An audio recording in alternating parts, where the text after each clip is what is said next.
New intro. So much love and appreciation to those of you who have been with me for the 2 year period plus that I've been doing this. Thank you for showing your love and support to the channel. And to anybody else who is brand new to the platform and you would like to support the channel, also you can do it by way of Patreon, Anchor, the clothing store, and also the shoe shop that is listed in the comment description below. And again, thank you to any and all of you guys who have been here to support this channel during the 2+ year period. I wouldn't be able to do what I do every single day without you.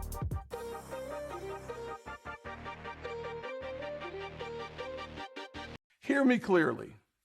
America is not a racist country. We need to address, well, first of all, no, I don't think America is a racist country. And this video is brought to you by racism. Racism is accepted wherever true Americans are. Perfect.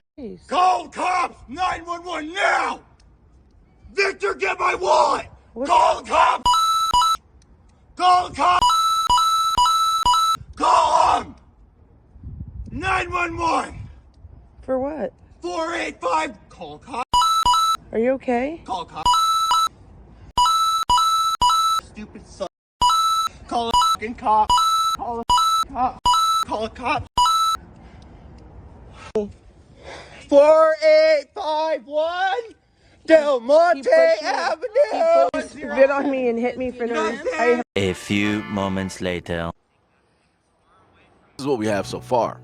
Malonry was identified as a white male shouting verbal threats and racial slurs at an African-American woman in the neighborhood. The same woman who shot the video of the incident on the street in Ocean Beach. The incident reportedly occurred on Monday, November 15th. The woman was walking to her car in her driveway when Malonry ran up to her, spit on her, and then assaulted her by screaming slurs over and over again. He even tried to call the cops on her, claiming she assaulted him. At the end of the video, Malonry is seen walking away in handcuffs with 2 San Diego police officers. Still, despite the video footage and multiple eyewitnesses, the police checked her hands for scratches and or bruises to check whether she actually attacked Malonry or not. Now, I just want to make sure that people understand this, right? That Malonry, it was also stated in the article that he is a part of a certain group. So let's just get this straight, right? He's a part of a certain group.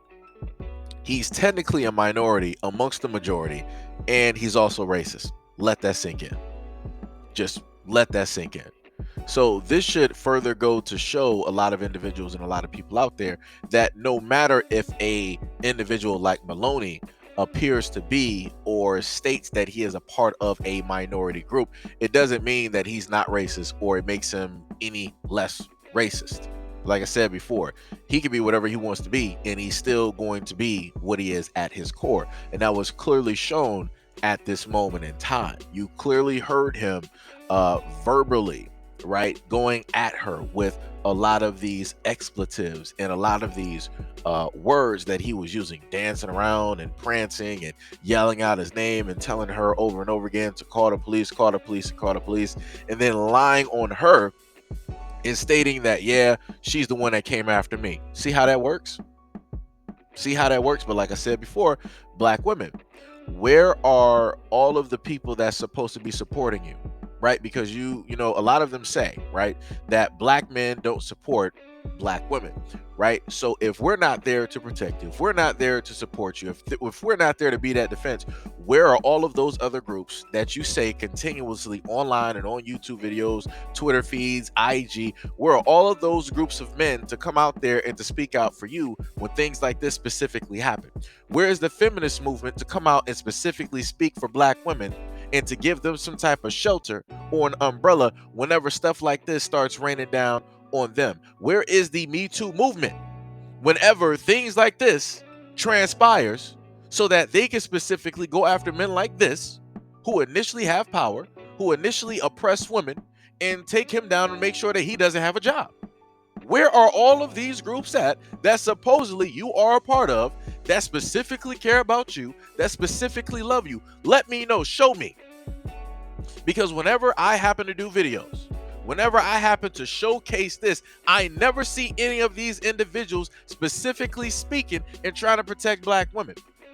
Anytime I put out videos of men that look just like Maloney, I never see TikTok videos of men that look like Maloney talking about, yeah, I love black women. If I ever sat up there and saw a guy like this doing this, yada, yada, yada.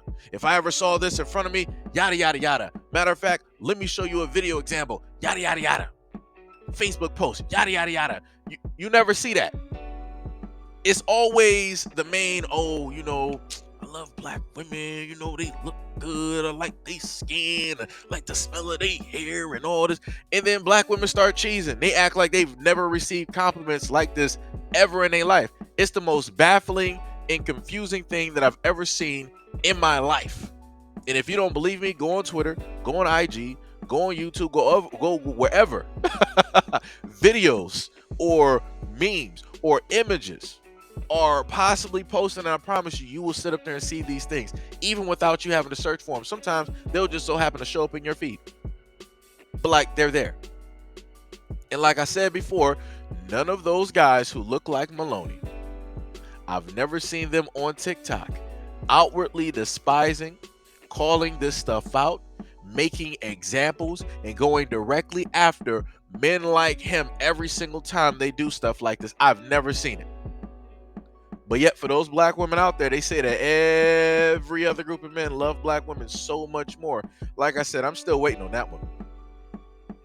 That train has never showed up to the station. But yet, people make it seem as though this is something that is just so universal that people are just blind to it. But like I said, keep believing those fairy tales. The main thing I've always told black women when it comes to videos like this is, yo, this is why I tell you, go out there and get your self-defense. This is why I tell you, go out there and get your license to carry.